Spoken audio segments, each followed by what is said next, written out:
Good morning.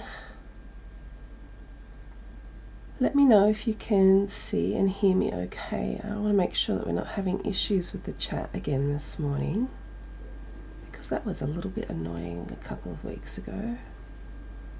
Good morning.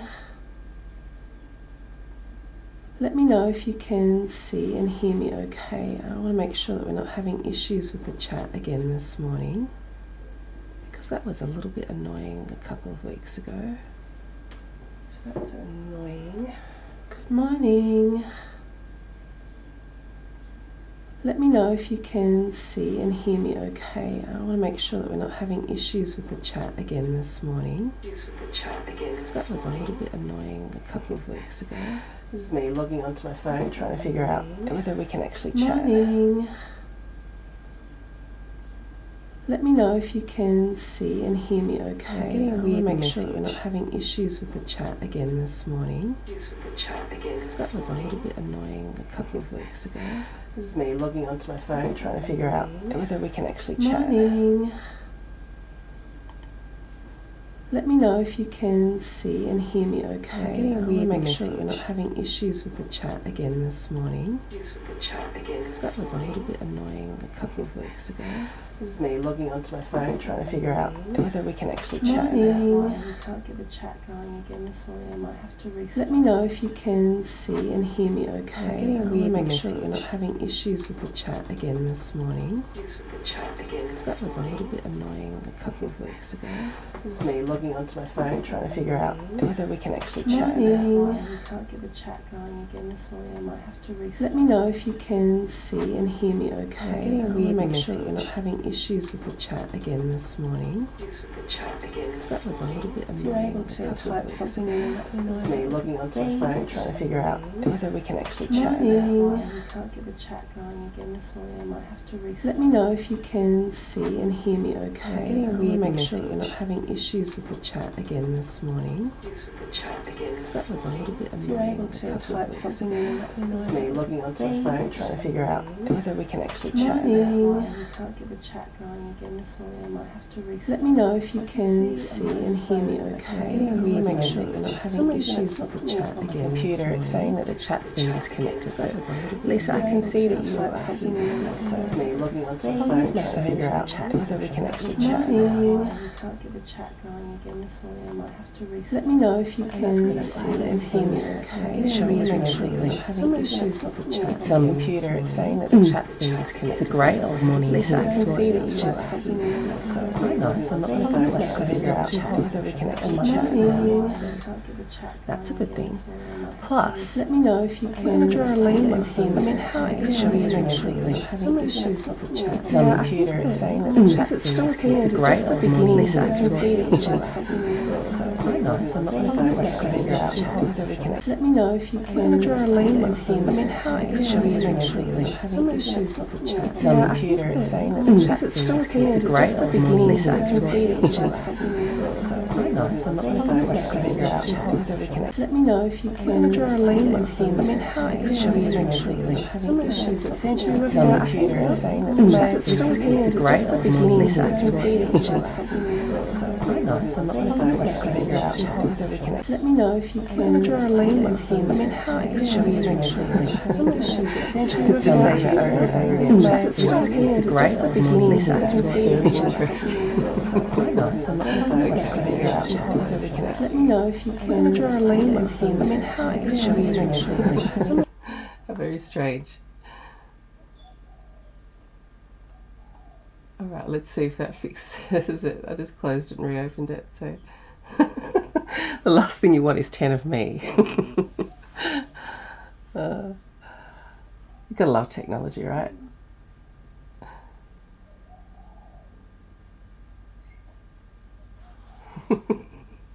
Please let me know if that's better, if that's stopped it. Very strange. I have no idea why it's doing that. Excellent. That cracks me up. Okay, well, I still can't see the chat on my computer, but I can see it on the phone, my phone here, so that's okay. We're sorted, I think. All right, yes, okay, so we're going to draw a lemur. I'm super excited about this. I was very thrilled that that was the one that was chosen by you all in the poll. So, I mean, I like them all, don't get me wrong, and I would probably draw them all anyway, but oh, that's good, I'm pleased. Thanks so much, Lisa. But yeah, I'm really super excited about this little lemur. Now, this is a crowned lemur. And I found out last time I drew a lemur, which is a little ring-tailed lemur, that there's over 100 species of lemur. So I can imagine wanting to draw them all. I think they're pretty cute little creatures. Very interesting, very interesting. I love the idea of how different species evolve in a vacuum, essentially. So when they're on an island, they evolve independently of what happens on large continents. So, I mean, we have something very similar here on this big island that I live on, and similarly in places like Papua and Indonesia and stuff. It's just incredibly interesting. So yeah, this is a crowned lemur, and according to Wikipedia, this is a male. So yeah, we're going to get into creating this little creature. Now, just by happenstance, I think that the majority of the pencils that we used for the barn owl are going to be fine for him too. So essentially what you need, you don't have to have the polychromos that I use, but if you get a couple of sort of orangey colours, some browns, greys, black, white, a bit of yellows for the eye, you'll be able to create this gorgeous little creature too. So I'm just going to go through quickly what I can see on the reference here. This morning we'll start. You'll have to excuse my croaky voice too. I've had a nasty cough, cold, chest infection thing, and I'm getting much better. Today I'm feeling much better than I have for the last week, but my voice is still a bit croaky, so a bit breathy. So this morning we're going to start on the eyes, and I think that we should get both eyes done in today's session. What we'll do is, you can see on the highlights here, it's not like a perfect square highlight, so it's these sorts of little details that help to really make a piece look realistic. So you want to try and keep an area of highlight like this without it being like a big square highlight. And the easiest way to get a highlight in an eye like this is actually to use the highlight colour as a base colour for the majority of the eye there. So this is quite white. I mean, this is a printout. It's not quite the same as the reference on my iPad, but it's quite a white highlight. So often I will put either cold grey one or warm grey one. This is a cold grey one.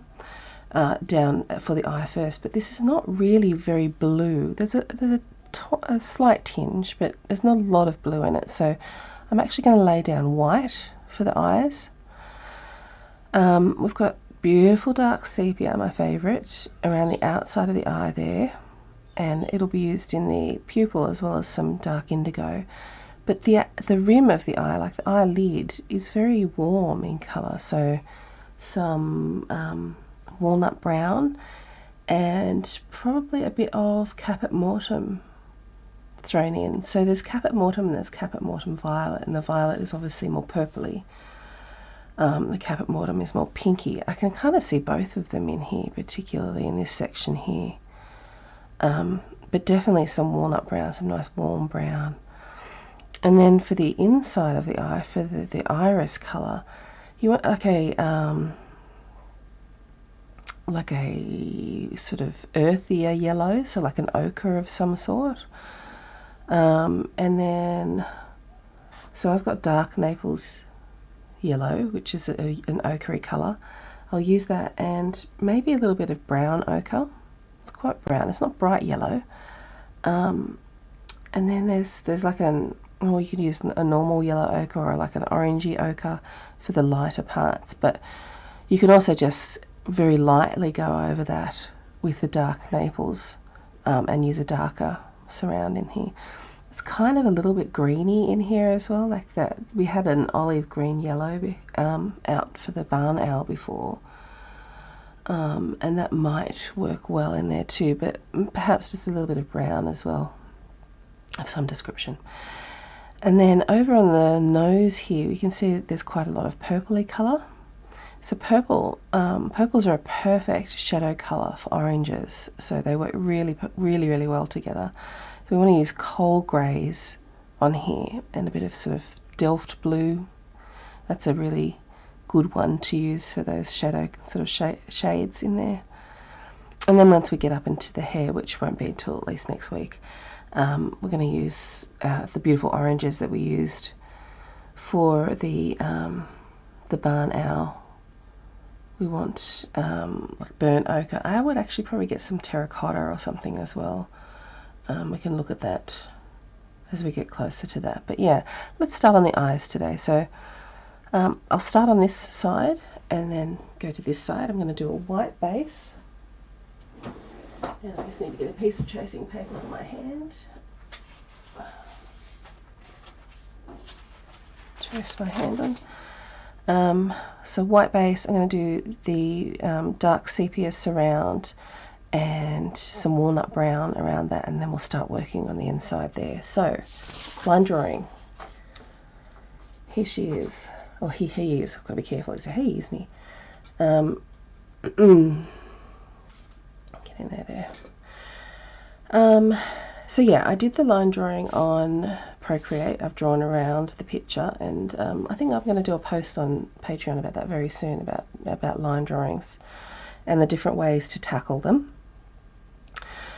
So I reckon we just dive in. What do you think? Okay, I'm having a sip of tea first. I hope you have a beverage with you. Let's stay hydrated. Alright, so I'm going to start off with this little eye, and I've got my white with my snazzy pencil extender on it. And I'm going to go directly in over the top of everything except for the pupil. Using little circular sort of shapes. Don't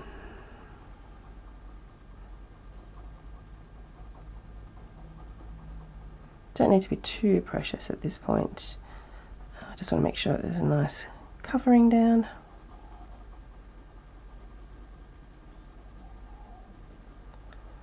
Okay, now I'm going to grab dark sepia. Now, your outlines are there to guide you. Oh, I've got one grey there instead. Your outlines are there to guide you, but your primary source is your reference. So don't rely too much on your outlines. Be looking at your reference the whole time, because sometimes we draw lines either inside or outside of a shadow shape, for example, or a highlight. Because while you're drawing the line up, it looks right. It looks like what you want to do, but when you come down to rendering it, it might not quite be the line that you need. So be referring to your reference all the time as well. And I'm just lightly going around the outside of this eye. And I know I've said it a million times, but I love drawing eyes.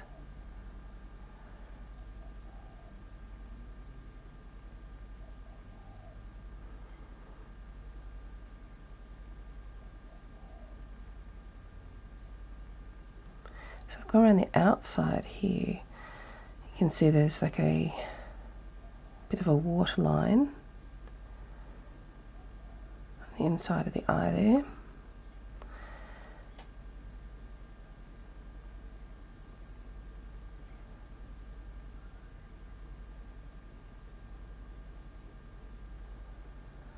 And there's a little highlight in here too. I'm just going to leave a little spot for it now. I'm going to bring some cold grey in on this waterline here too. So that's sort of soft, watery edge to the eye.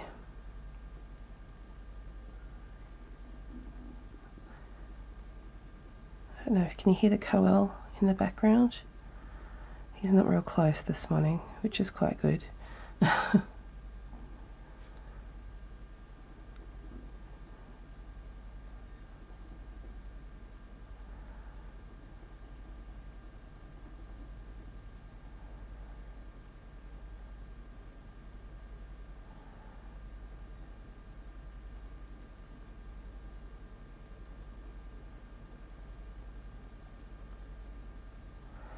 Okay, so I'm working really lightly. I like to work in really light layers and build things up.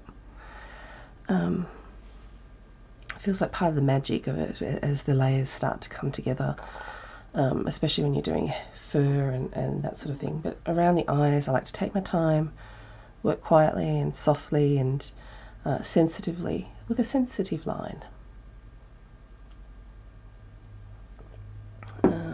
Right, we're going to do more of that, obviously, darken it up a bit, but I'm going to grab some walnut brown now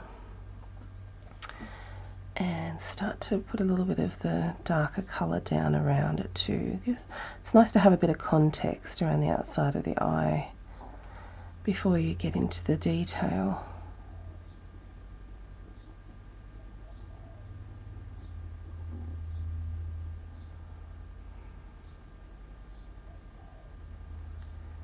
Just doing a very light bit of shading.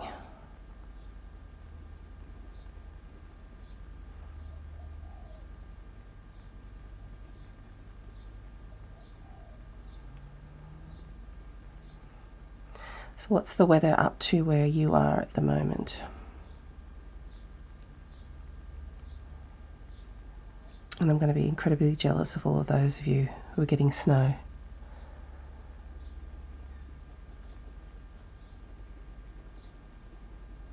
And I mean, honestly, how is it the 11th of December? Where has this year gone?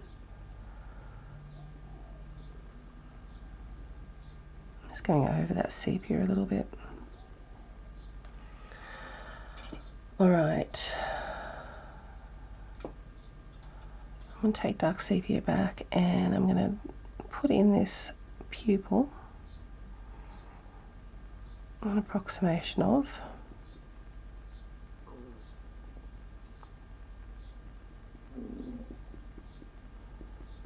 Here the backup in my computer is going. It's not my belly, I promise.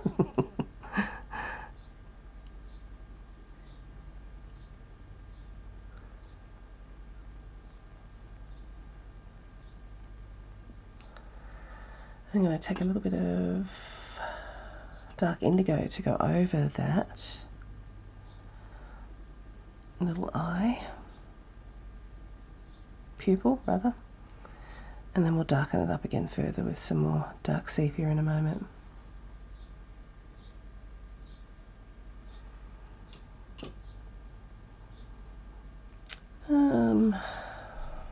Let's grab the dark Naples ochre.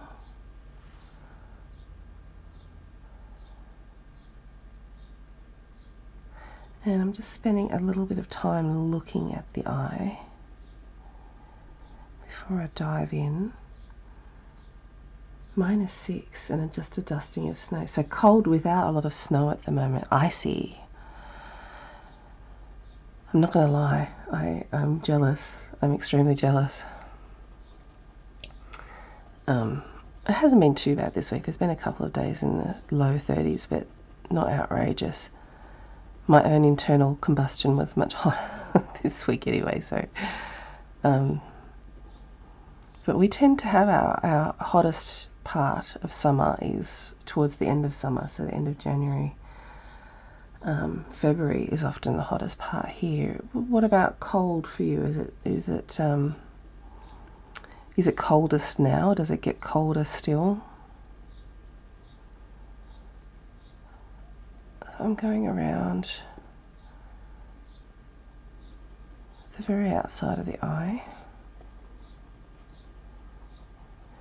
And I'm using circular motion, but I'm also sort of bringing it up into the eye because the striations of the eye, as it expands and contracts, you've got fibres that run this way, and you've also got fibres that run this way. So that's where you get that sort of starry texture of an iris in there.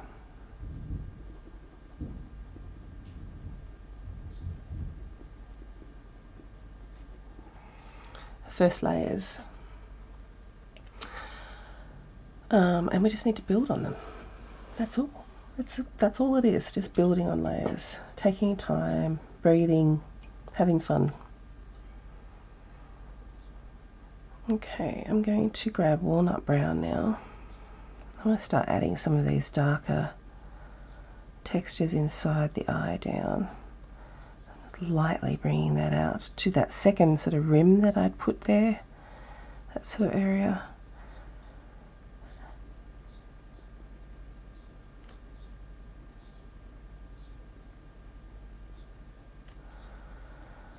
And I've got this section here that's the highlight, but as I said, it's not like a big square or hard highlight. It's not a hard edged highlight. There's little flecks of colour all the way through it, so we can take our time and sort of mimic that. It doesn't have to be exactly the same, it doesn't have to be photorealistic perfect, but all the little details you add is what helps to make it look more realistic. So the more time you take, the more you observe, the more you understand, the easier it is to make it look a bit more realistic.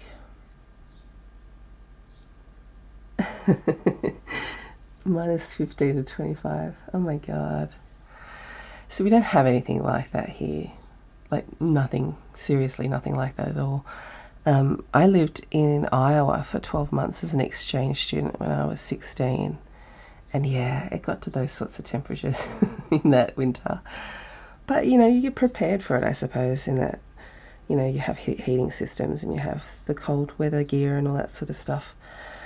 But yeah, it doesn't get anywhere near like that here. We have one main area in Australia that has snow, and that's in the sort of border between, well, the area, it's called Snowy Mountains because that's a very original thing to call it, but it's in the bottom part of New South Wales and top of Victoria. Tasmania also gets a bit of snow too, but not like they do in the snow area there, but it doesn't get anywhere near that cold. It'll get into the minuses, probably, you know, probably minus 6, 7, 8, but certainly nothing more than that, and not for very long either. Our winters aren't very long. But yeah, that's pretty cold. But when it's, you know, 45 degrees here, I would actually be thinking minus 40 would be pretty good. I'm not made for these temperatures.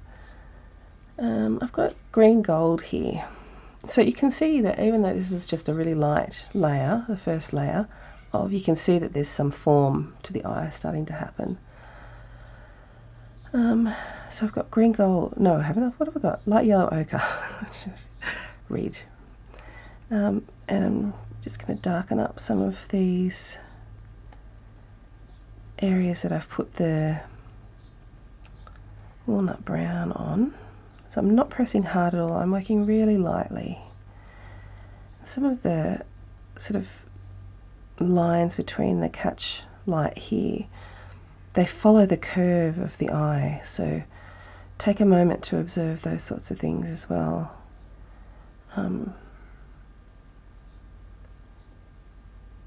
You get that hot, do you really, in summer? That surprises me. That's really extreme, isn't it? Good morning, Louise. I am feeling better, thank you. Oh no. I'm sorry, I shouldn't laugh. But a king-size bar of chocolate, hey? Oh, silly puppy.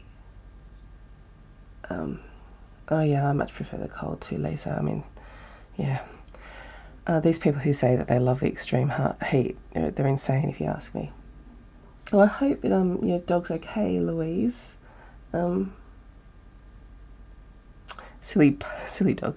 We had German Shepherds growing up, and one of them in particular, Abby, she loved to get into the human food. And yeah, she had a couple of trips to the vet for similar sort of things. It's a bit scary though, isn't it? And the thought, you know, that chocolate is toxic to dogs. What a terrible thing that is. That just seems cruel, doesn't it? What sort of dog have you got, Louise?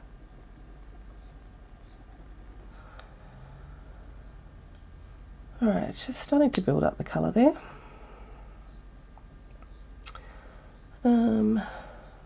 I'm actually going to take a little bit of burnt ochre, which is an orangey colour, and come in at the top here where it's darker.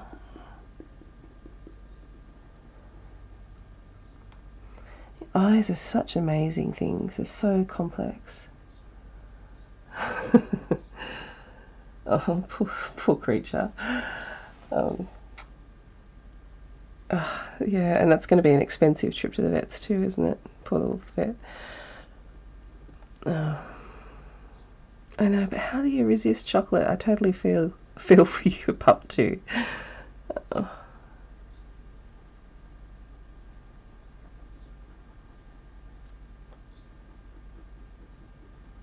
I'm trying not to laugh really hard, but it's funny. Oh dear. I think it's more dogs than cats that tend to do that sort of thing, but I had a ginger cat that she would try just about anything.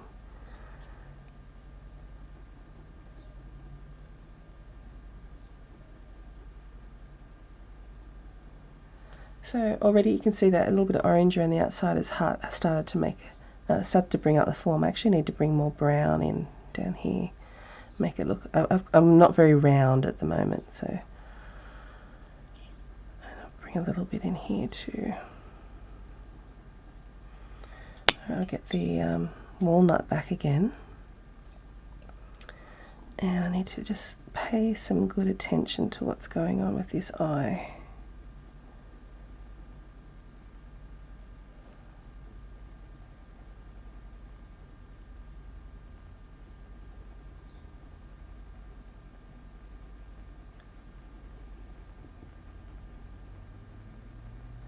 I have got Christmas carols going on inside my head this morning. Oh, Christmas tree, like seriously. I had to call into the shops yesterday to get something on the way home, and they had that playing, and it's been in my head ever since. It's like torture. I don't know.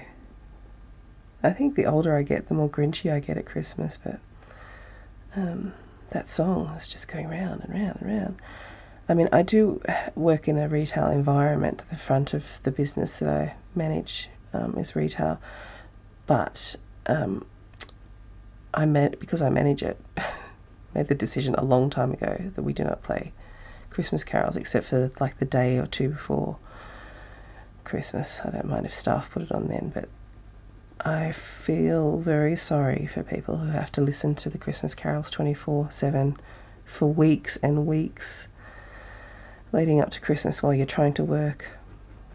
It's one thing to listen to it for enjoyment, but to be subjected to it constantly is a bit hard.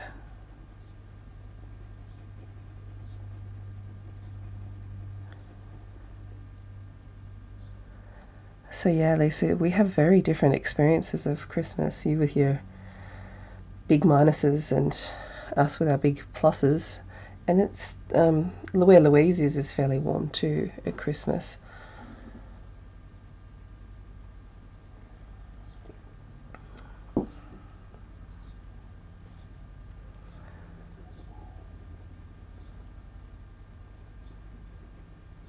Okay, how's that looking? I'm going to bring some of that walnut brown down.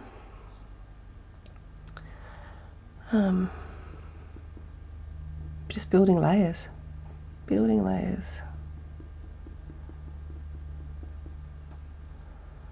nice and slowly.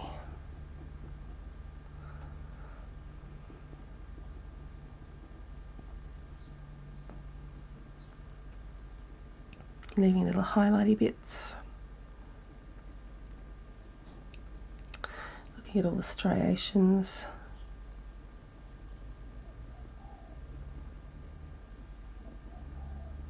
Some very amorous doves out my window.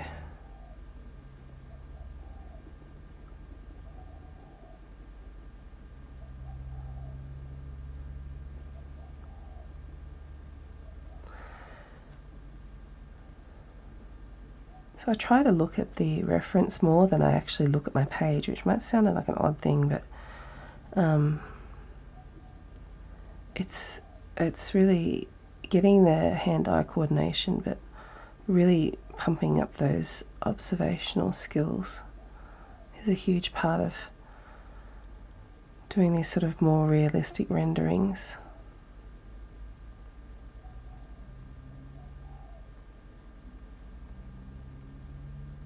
Yeah, look, I top out at about 25. I'd be happy with, you know, low 20s year round, as long as it got nice and cold at night. I do like it to be cool at night. And if we could just put our order in for the perfect weather, that'd be great. I like it to rain at night too. It's nice to sleep with rain. But yeah, I mean, winter is my favourite, but I don't mind. We have very, very short autumn and spring. But there's you know, it feels like just a few days, it's probably a week or so, where you get some nice warmer days where they might get into low 20s. But then nights are still around 10, which is really nice. But that doesn't last for very long.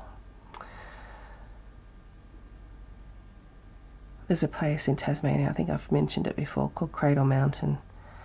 And one day I'm going to move there. It's much more my sort of temperature.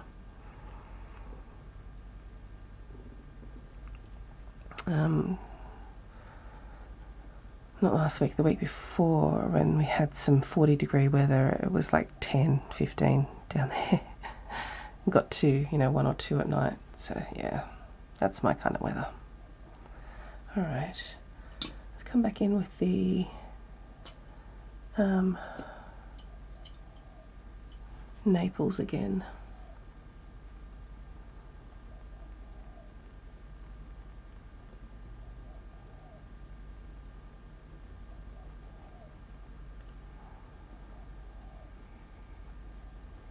At the moment I'm kind of sticking towards the edges to get the build-up of the darker colours happening.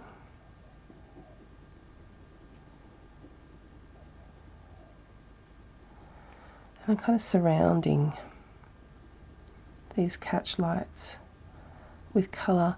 You could also use the slice tool to pull them out a little bit too, but if we can get the majority of it without looking too contrived, done by adding colour around it, then all the better.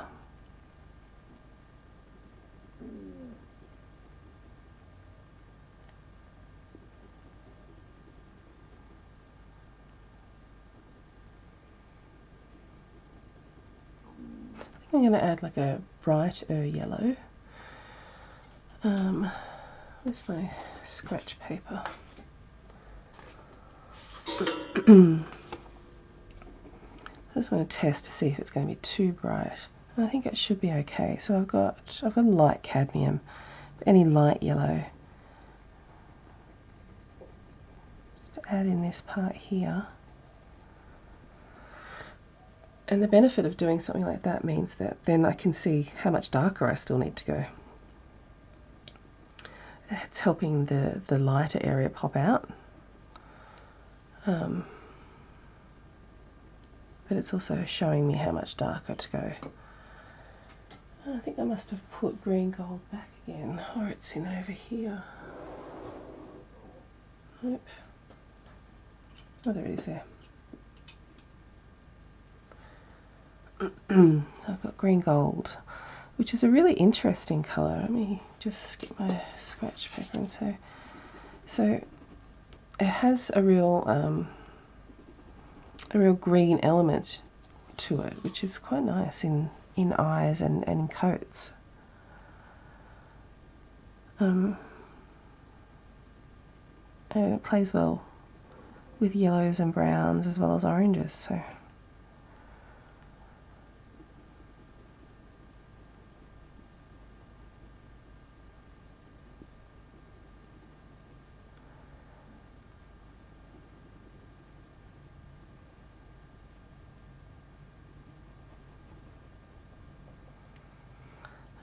Some in this middle section as well.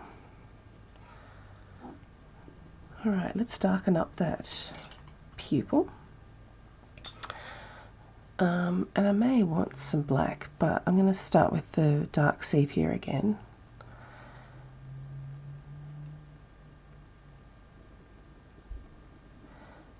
darker bits in around that catch light there.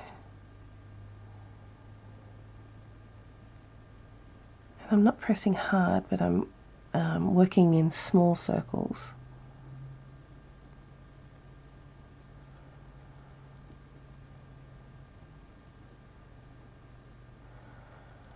And then I'm going to bring some of that dark sepia out as well.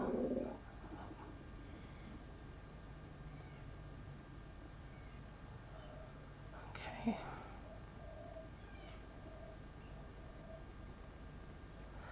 Darken up the surround again. I need to add some more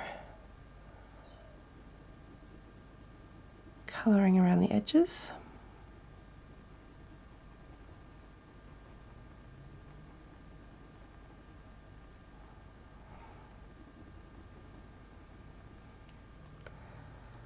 And it's magic to me, this process of building up layers and watching it change.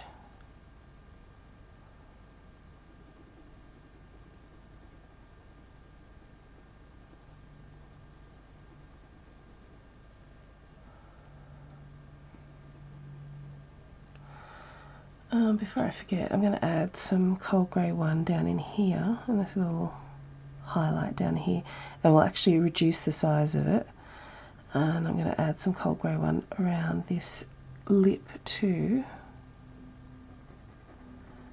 where the sort of watermark is, because we can scratch back into that to make our bright highlights.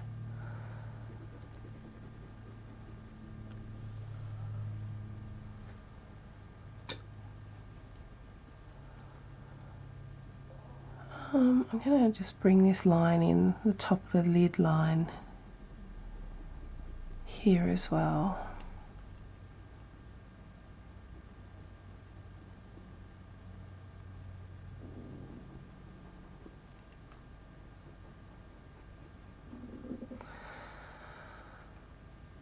Okay.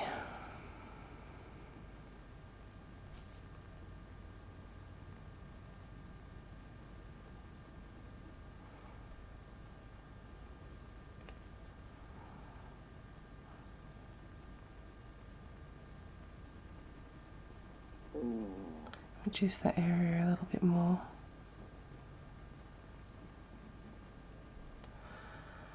Rightio.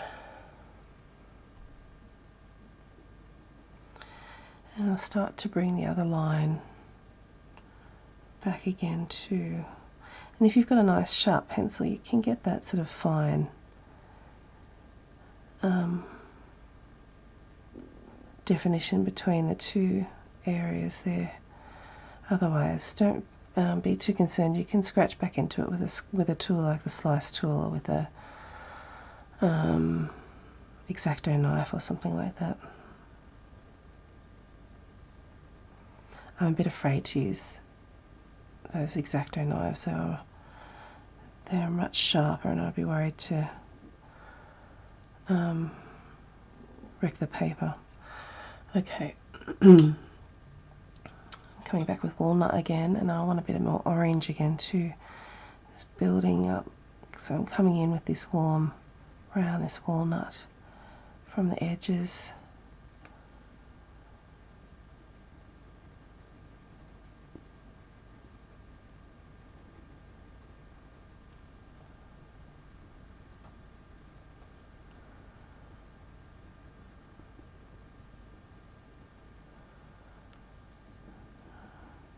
Bring some of that brown up to that lid.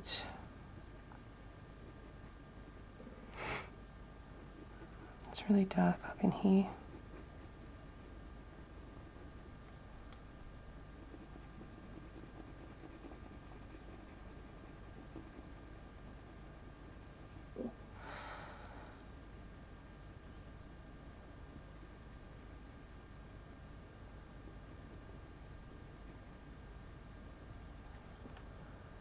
So has your pup got to stay at the vet all day, Louise, or what are they going to do apart from fluids? Just watch her, I guess.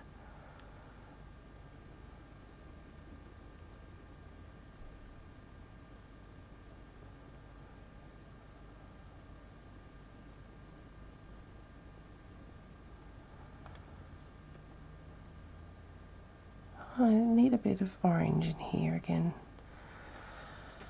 Right. Okay. Where are you? There we are. It's really quite orangey in here.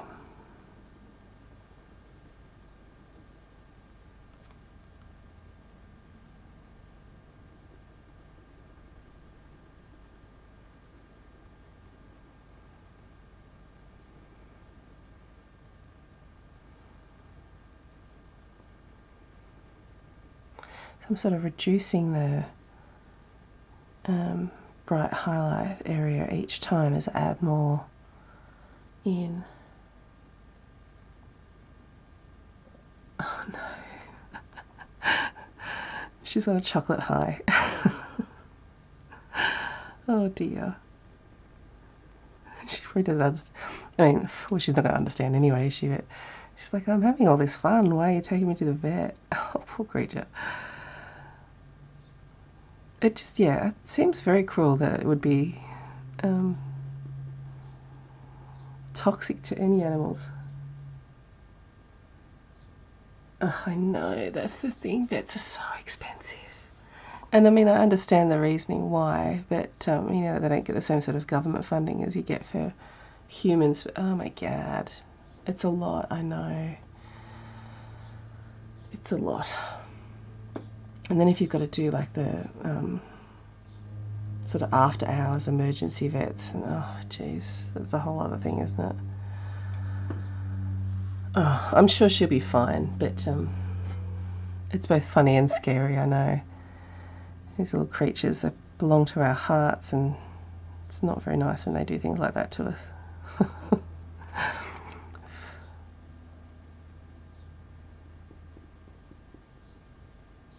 So I've got black. I'm just going over the pupil.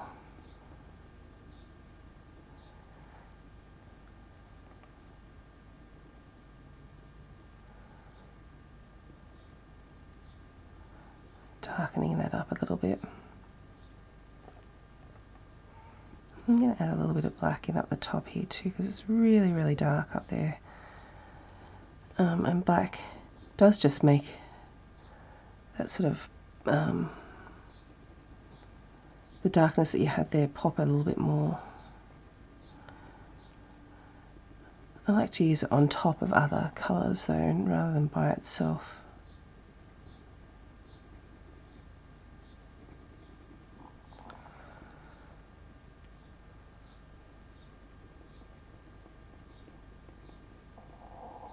Is big dog or little dog, Louise?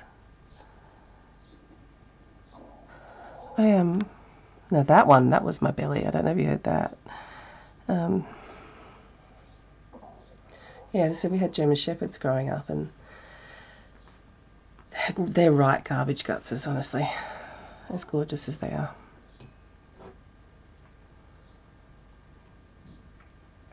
Look at that, peekaboo. We have an eye. Getting close to done there. Now I'm going to add some, will I use Caput Mortem Violet or will I use Caput Mortem? Question. So, this is Caput Mortem.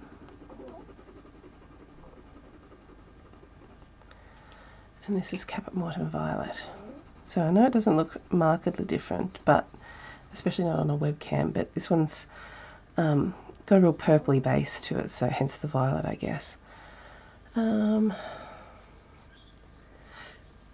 think that I'm actually going to use the plain Caput Mortem. There's a little bit of pink going on in here, so I'm going to bring that in over the top there.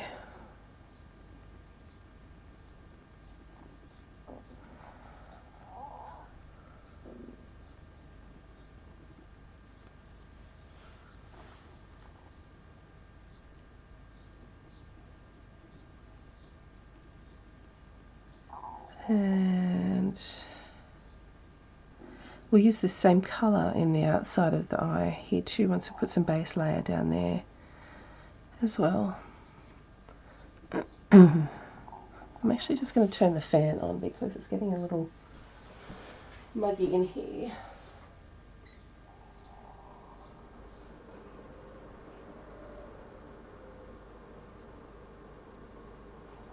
So hopefully that's not too loud. Let me know if it is. I'll face it a different way.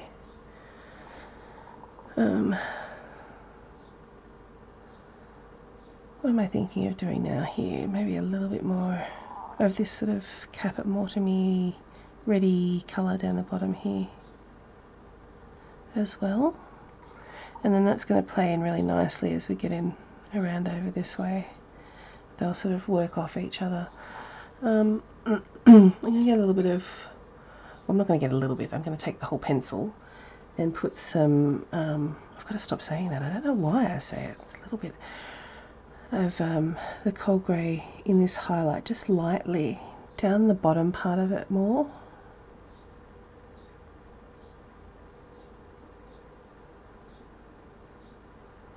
Just takes a little edge off that bright white, and then we'll bring the slice tool and do a little bit of sort of stipply marks. Still need to do something a little bit more in that middle part of the eye, around the pupil. I'll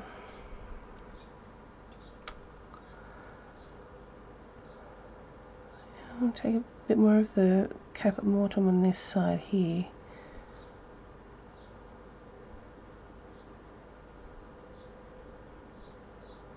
Is that fan too loud? Is it okay?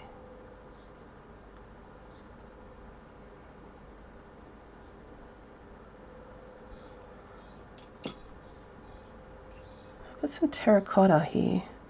I'm actually wondering whether I use orange glaze, but just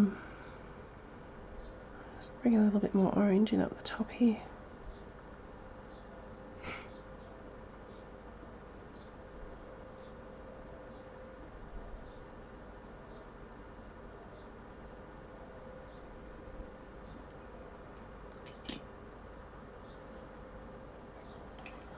I don't know if I want orange glaze or not. Let's give it a little glow.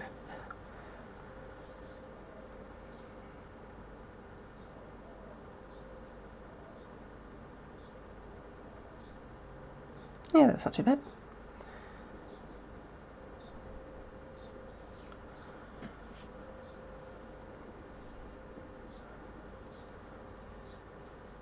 A delightful looking eye. It's still not quite right here. Still need a little bit of extra darkness.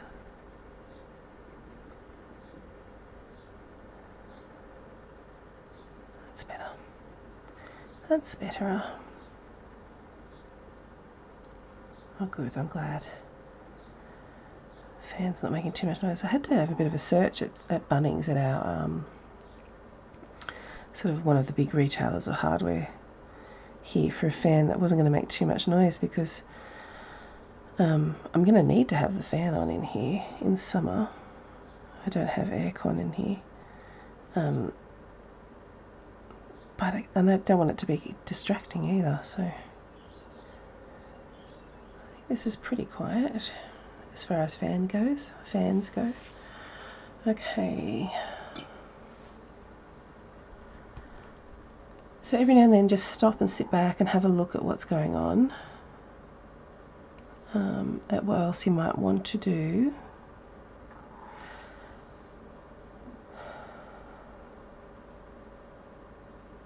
I don't know if I want a green or not. I think we're getting some nice flavours going on there. Colour flavours. Excuse me. Just wondering, I might add a little bit of nougat in. No, I don't want to do that. I'm going to take the scratch tool now, my slice tool rather, and just what do I want to do? What do I want to do here? I'm not sure what I want to do. I'm going to take a little bit of the dark Naples first and just go around the edge of some of these a smidge. And then you can see how irregular the highlights are. But this slice tool is only going to work if we've got enough colouring down for it to actually pull out a little bit.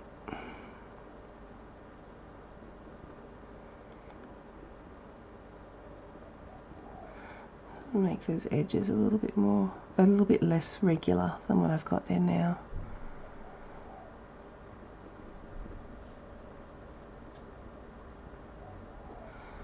It's only really subtle, but it makes a difference to my eyes anyway. Alright, well let's do a little bit around the outside of this eye first, and then we can decide what else we need to do. So while down on the nose is really cool, there's some quite warm colours happening around this eye. We've got the pinky colour too, but as it comes up and into this section here where it's sort of browny orangey, the grey in this section is quite warm compared to down here. So I've got warm grey 1, and I'm going to use that as the base for around this eye. So I'm going to go in the direction that the fur is going, and I'm extending it past this line that I've got here, which is the sort of walnut brown Caput Mortem colour. I just realised I don't need to be holding onto that. That we're going to put around the edge as well, so going a little bit past it. Really looking at the way that the fur moves around.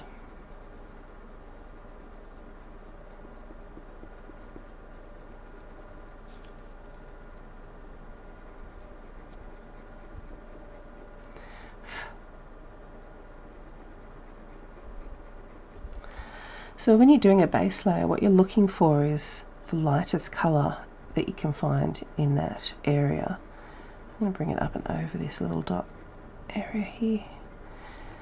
And I think you can go wrong really with using either a cooler or a warm grey base when it comes to animal portraits, pictures, and then sometimes you'll want to use white, like under an eye. Okay, so that's a good base down there. A sip of tea.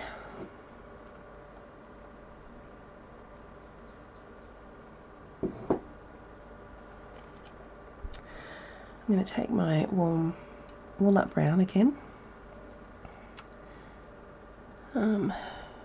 Now we've got this sort of waterline. Oops, come here, you. Just inside the eye. And then we've got, I'm sure there's technical terms for this anatomical structure. And we've got like the reflective part of the lid as well.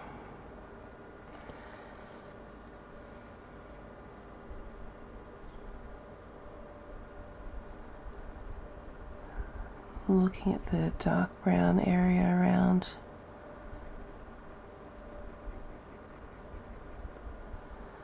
the eye there.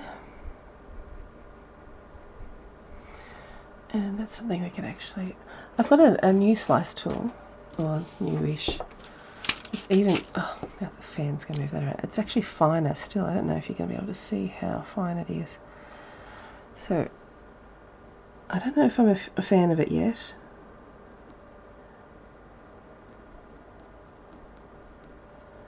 I'm going to highlight that waterline a little bit more. I don't think you can really see it on the camera there, but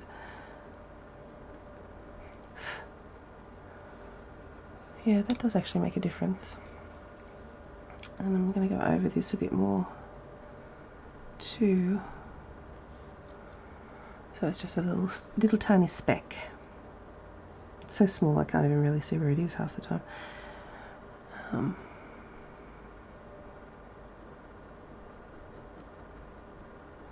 The thing is, it feels much sharper to me than the other slice tool, so I do worry that I'm going to score the paper. But anyway, that sticks out a bit more now.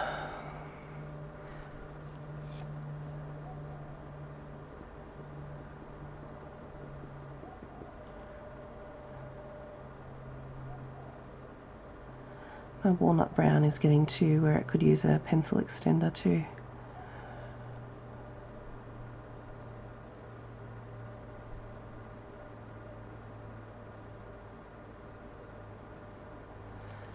Darken up that line in there too.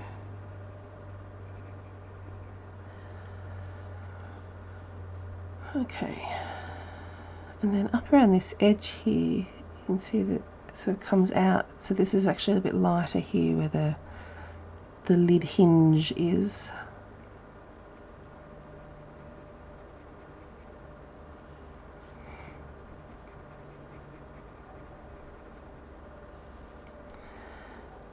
And then it's quite, there's a couple of spots are quite light, close to the lid here.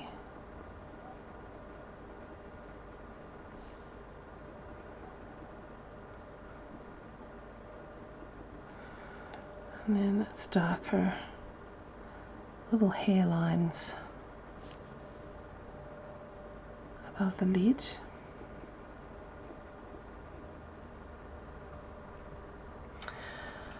Okay, Caput Mortem over the top of some of that.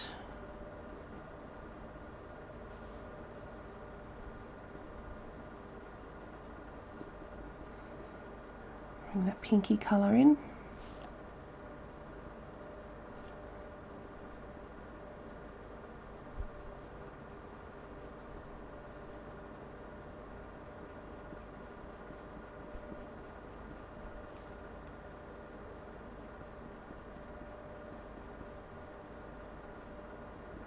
There's going to be some nice pinky colour come down this way.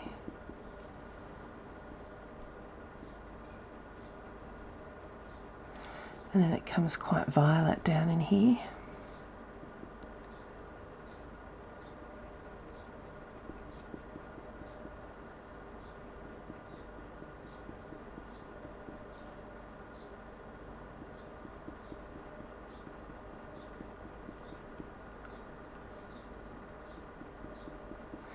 You know, I was saying the other day, I haven't had anywhere near as many baby galahs and corellas as I have in previous years, so I'm wondering whether they are nesting late this year or hatching late this year, or if there's just not as many. I don't really know. It should be interesting. We've had a few, but usually around this time of year it's such a ruckus outside of babies making that dreadful noise that they make. And I'm, you know, if you haven't heard it, that I'm not understating it. they do, they make a dreadful noise, but they do. It works. Like, it makes mum and dad feed them. So, okay, I'm going to take dark sepia again. See, it's been pretty quiet on the baby front. I have seen a few, but not anywhere near as many as I have before. There does seem to be a few juveniles around though, so interesting. I don't know. I'm darkening up this upper lid again. This is this process, just backwards and forwards, getting the darks and the lights that you need in. So the upper lid.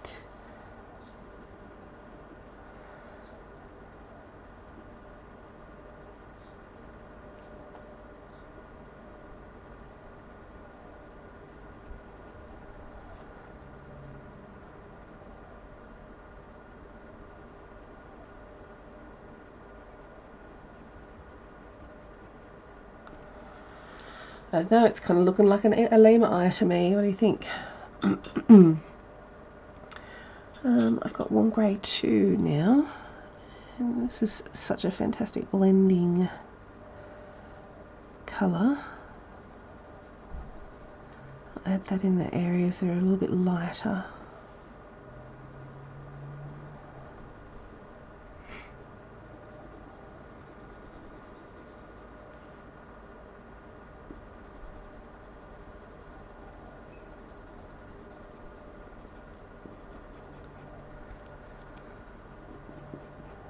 Some nice nougat and stuff down in here too. Okay, pretty happy with that eye. I think it could use still a little bit more darkening up.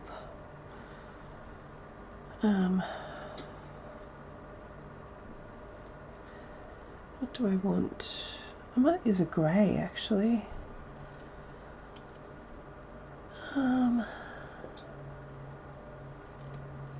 going to go with warm grey 4.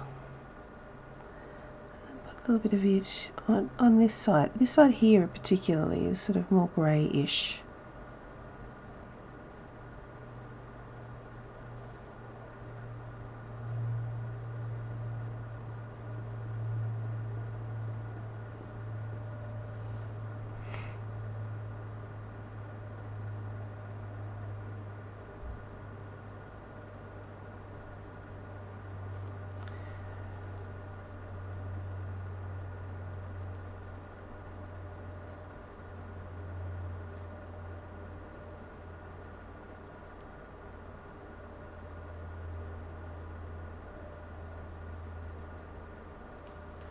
Yeah, I think that helps a bit.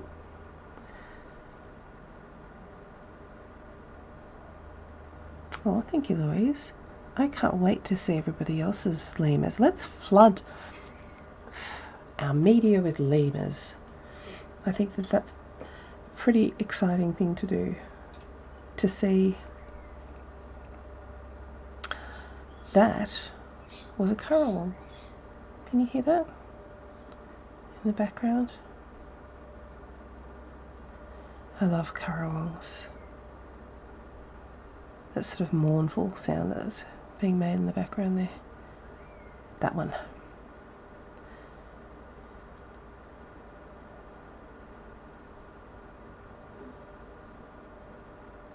Oh, I've got walnut again.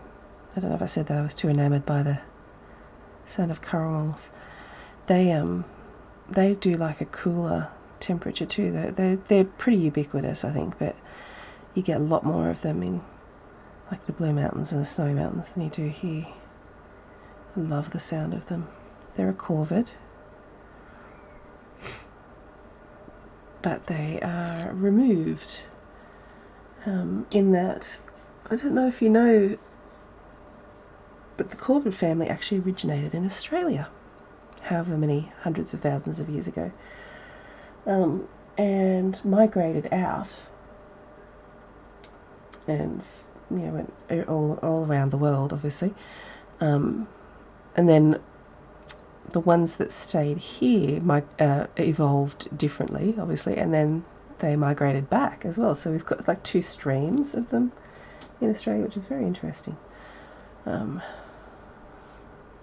I find it extremely interesting anyway. Alright, I think I'm going to leave that eye for now. I might want to do a little bit of extra yet to it, but I'm happy with where it is at the moment. I'm going to go start on the other eye. So I'm going to do the same thing again. I'm going to start with white. Now this eye is much darker than this one. It's in shadow. But the highlight is still very light, so we'll start with white.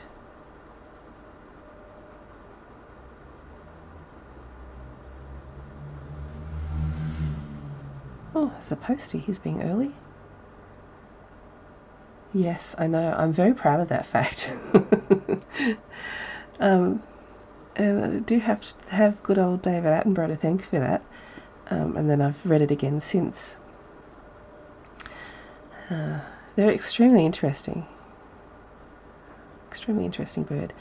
They're one of the few birds, aside from parrots, that use tools, which is usually only something that's, that mammals, not even all mammals, but outside of the sort of great apes, monkeys, humans,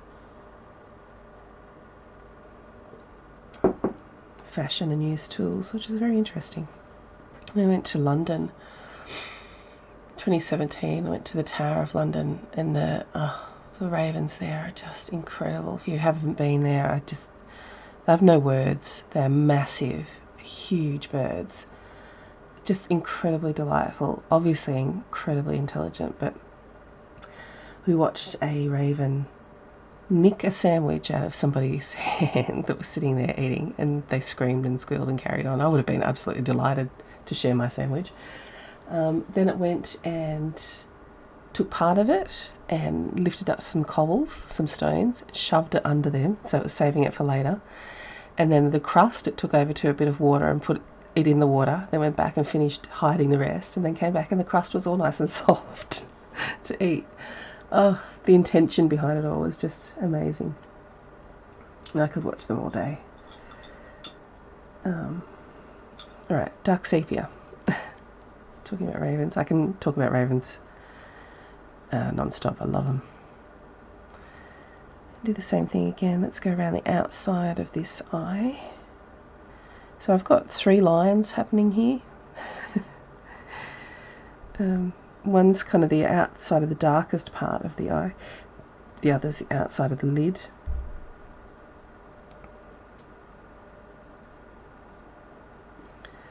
But just constantly referring to my reference.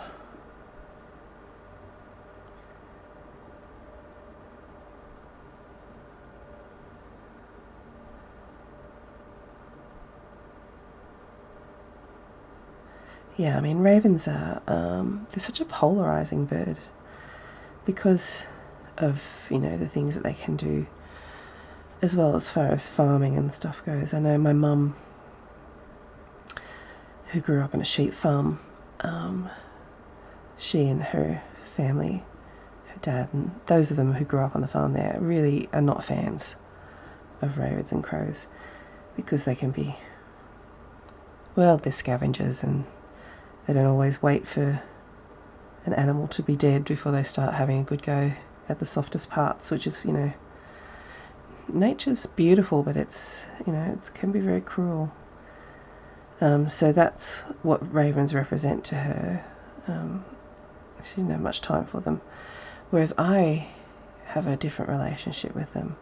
When I drive to work, I go through a part of a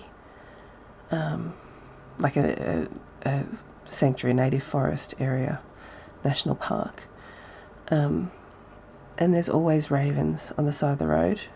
They're picking up bits and pieces that come out of cars and roadkill and all that sort of stuff. But I love watching how they know how fast cars are going, and they'll stay in the road until the very last minute and then just hop away, like just get out of the way long enough for that car to go. They're incredible. And Australian ravens have blue eyes, well, whitish blue. I know that youngsters in a lot of other ravens can have light coloured eyes, but then they go dark. Well, it's the opposite here.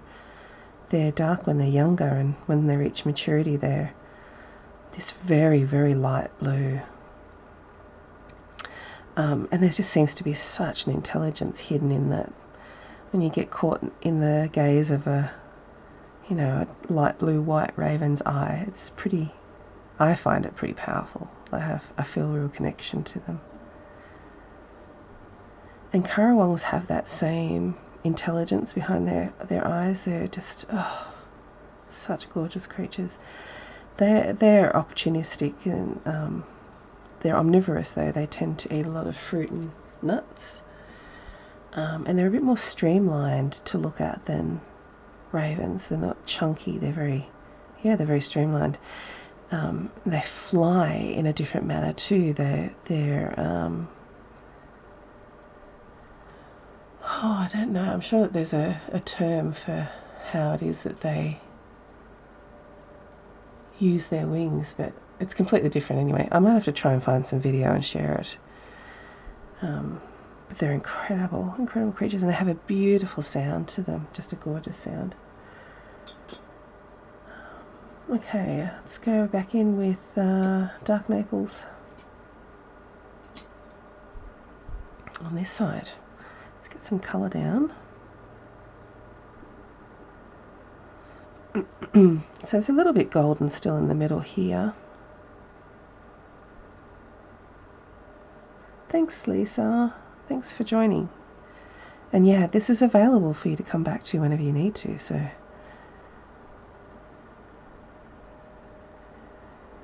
what was I saying? I think I was talking about Currawongs, but I can't remember what. Yeah, they've got a beautiful song. It's quite a plaintive sound. They're gorgeous anyway. Gorgeous.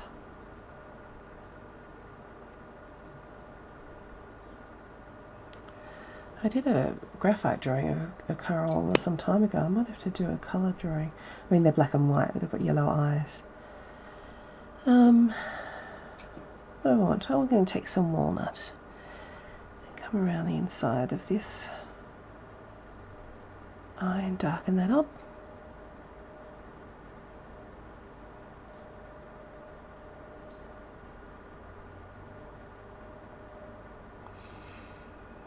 So I'm thinking about the form and the roundness.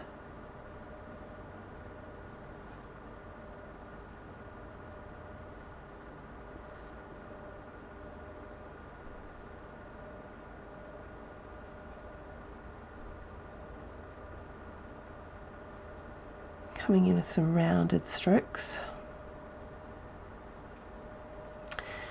And then similarly coming out from the pupil, which will get some nice dark in there now too.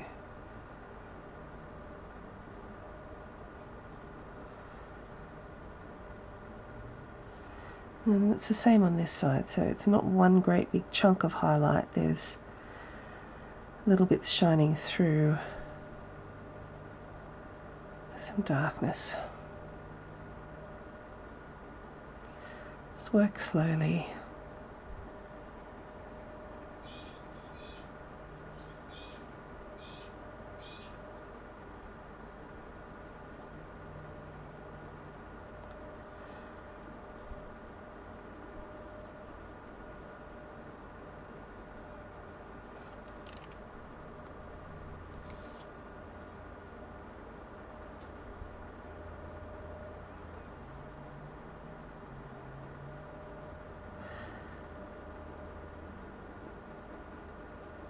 So I've got 1 full week left of my muggle job, and then I've got a couple of weeks break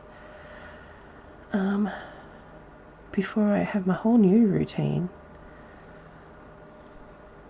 where I get to devote more time to art, so I'm very excited about that.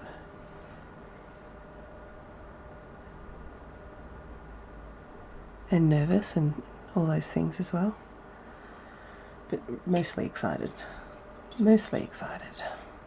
Dark sepia, and let's get this pupil in now. I know I've left a space for it, but I'm making sure that I'm looking at the reference, because you want to make sure that it matches the other eye, but that it's also in the right place for this eye. Because we are used to looking at eyes, something like that a little bit off is noticeable. It's something that we would pick up, even though it's not a human eye. We, instinctively understand how eyes should look, because that's how we communicate.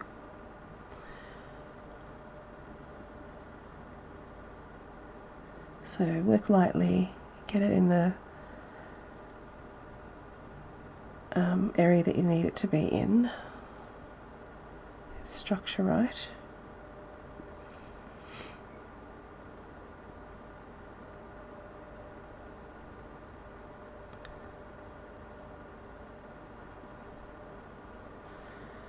And then we can darken up. Look at that, another eye is appearing here.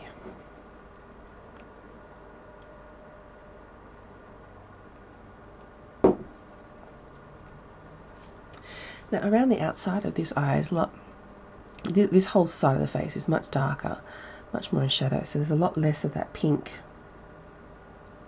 than there is on this side, so much more of that walnut brown sort of colour. I'm going to take some of that green gold and build up some more of the colour in the eye, in the iris here. It's such a nice colour, I like this colour. So again, I'm looking at the form of the eye, so I'm giving it roundness by using the pencil strokes to do rounded strokes that mimic the eye form. And bring those out from the middle too.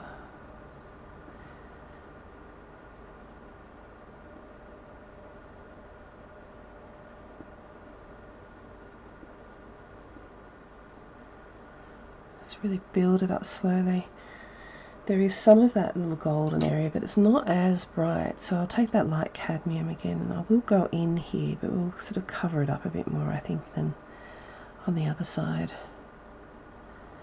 There is actually a little light highlight up here too, which I'll need to bring back in with the slice tool. I'll go burnt ochre now. Bring some of those orangey flavours in.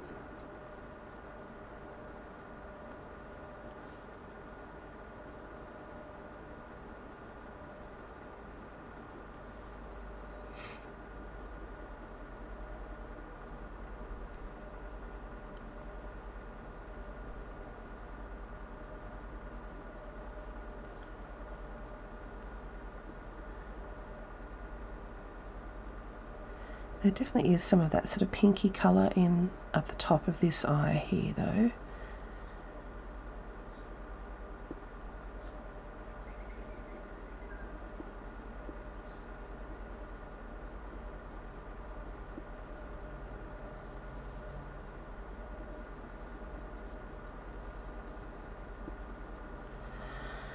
And walnut again.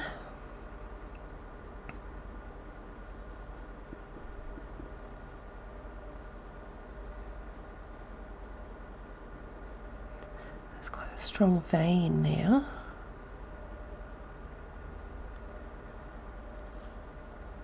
Capillary something.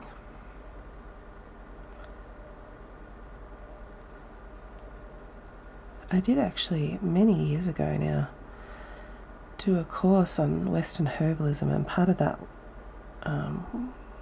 involved some iridology, and I knew all of the terminology for the eyes back then. I should go revisit some of that because it's extremely interesting to me. There's much more obvious striations on this iris, bringing some of those in.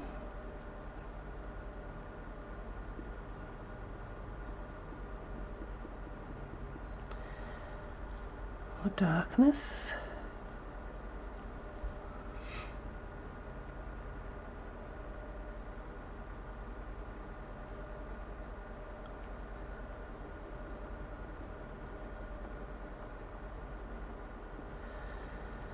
And a bit more darkness coming out from the pupil as well. Getting there, getting there. That's an indigo.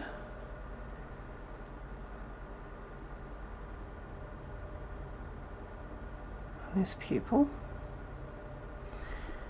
I'm going to bring just a touch of it out as well. And back in with the dark sepia.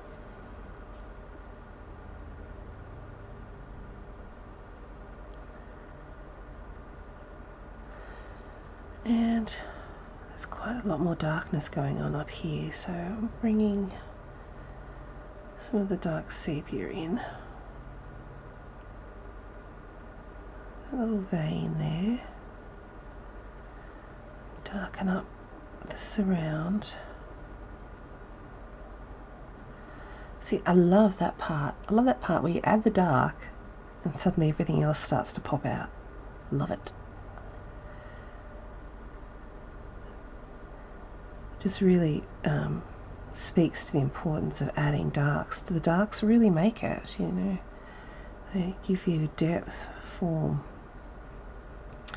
They give you value, like a shift in value, and it's the values that make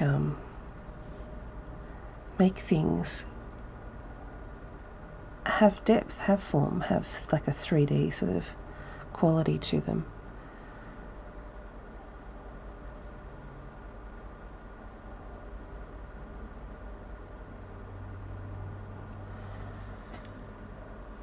Oh, hello you.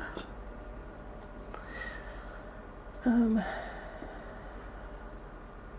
little bit more walnut. This is when I start having these long conversations with the creature on the page as they're falling out my pencil. Ah, I love it. It's magic. It's magic. I don't think there's any other word for it.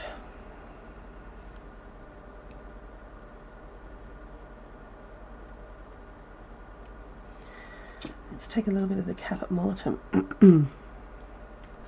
up the top here. It's a bit ready. And a little bit on the side here too.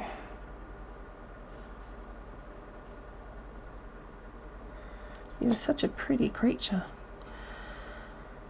What would I like now? I'd like some light yellow ochre, I think.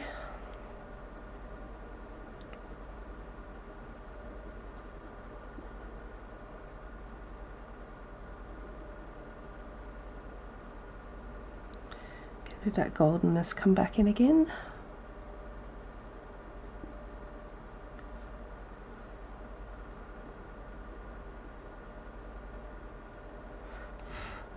Okay, good. Now, let's darken up around the outside of the eye a little bit.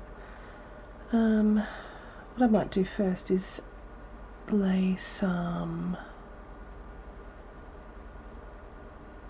do I go with one or do I go with two? We'll go with one, that's fine. Some warm grey 1 around. It's probably a little bit darker. You could go with a 2, that would be fine.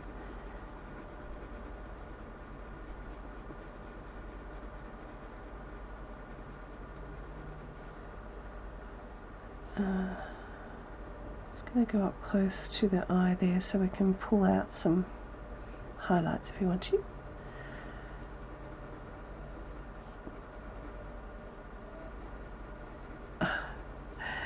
Hello.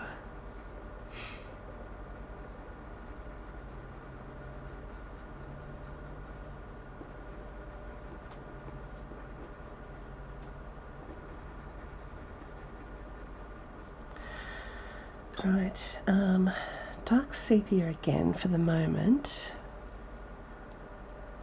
because this is very dark in here.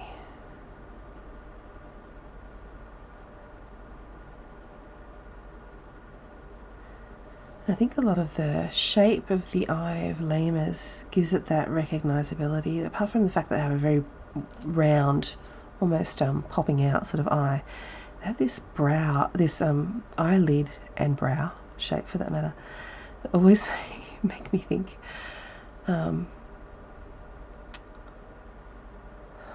what's the word I want? Like they've got one eyebrow raised, like they're being a little judgy, like, really?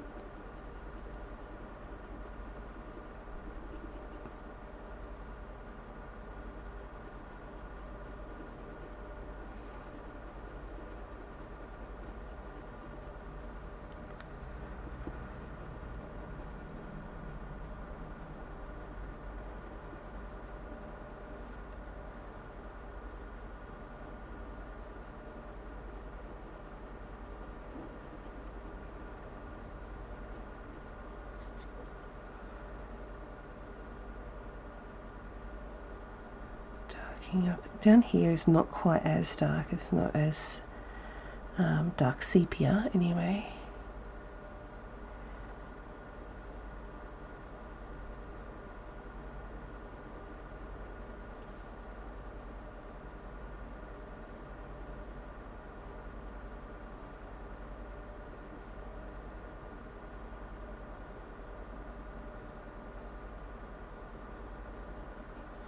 Okay, good. Let's add some walnut brown to that.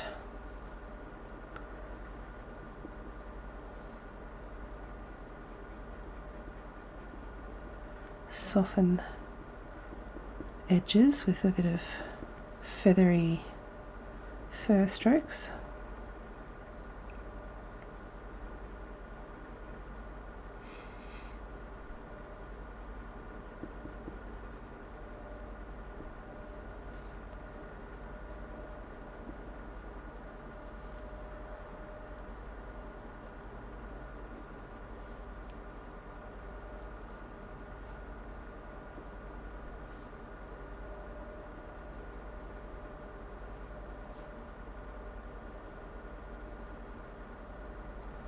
So look at the way that an anatomical structure works. So we've got this lower lid. It comes in this way. And then the fur comes off it in strokes this way, but then moves with the eye, so around that way.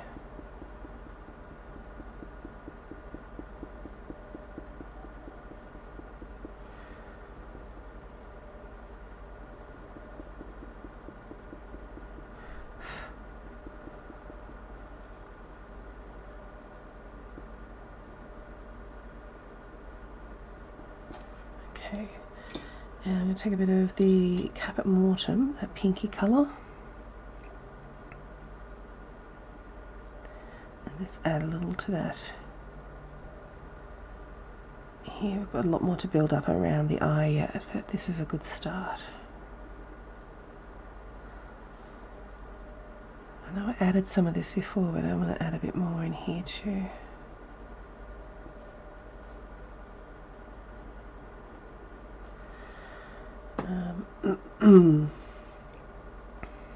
And a little bit more burnt ochre too, I think. Or will I use terracotta? Let's go crazy. I'm going to use terracotta.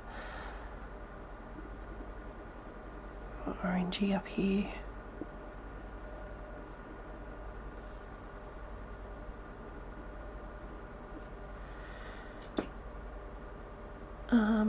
One more round of dark sepia down here. I need to reduce that highlight a little smidge. And a little bit of black in the pupil here. And up on top here.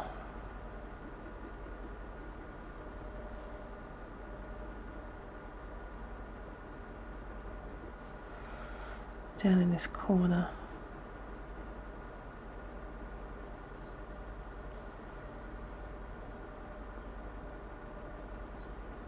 Really darkens that up, doesn't it?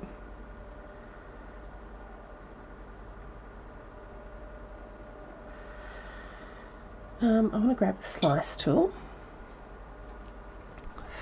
and there's this little tiny catchlight highlight up the top here. I'm going to add in. Thanks, Louise. It was lovely to have you. I hope your pup's okay. Let me know, won't you? And catch a couple of other little bits in here.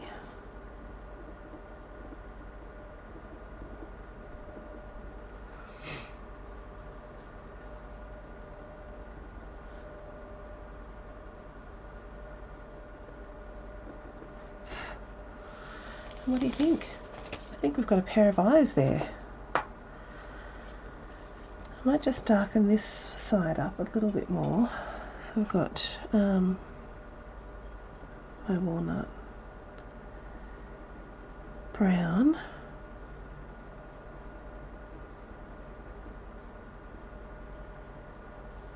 And I'm looking at the way that these eyes are working together, so what needs to be darkened up around here too.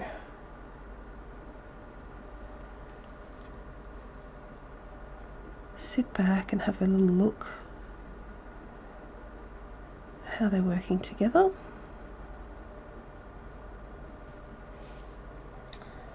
And I think that that looks pretty good.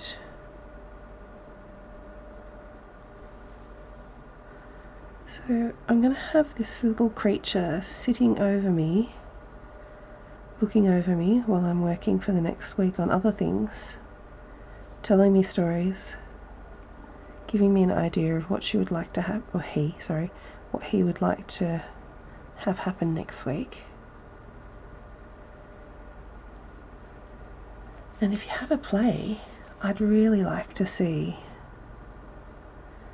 your little creatures. So if you don't want to share on social media, that's absolutely fine. You can always email me, or you can message me, show me your beautiful honourings of this crowned lemur. What do you think? I think we made a fantastic start this morning. That's excellent. Both eyes. I'm very impressed. Well done. Well done, team. Okay. Well, I hope you have a wonderful day and a fantastic weekend. And that you get to take some time to create, because you're making the world a better place doing that. So enjoy, my friends, and I'll put the link to this up in both Patreon and in my Facebook group, and I look forward to doing some more crowned lemur fun with you next week. All right.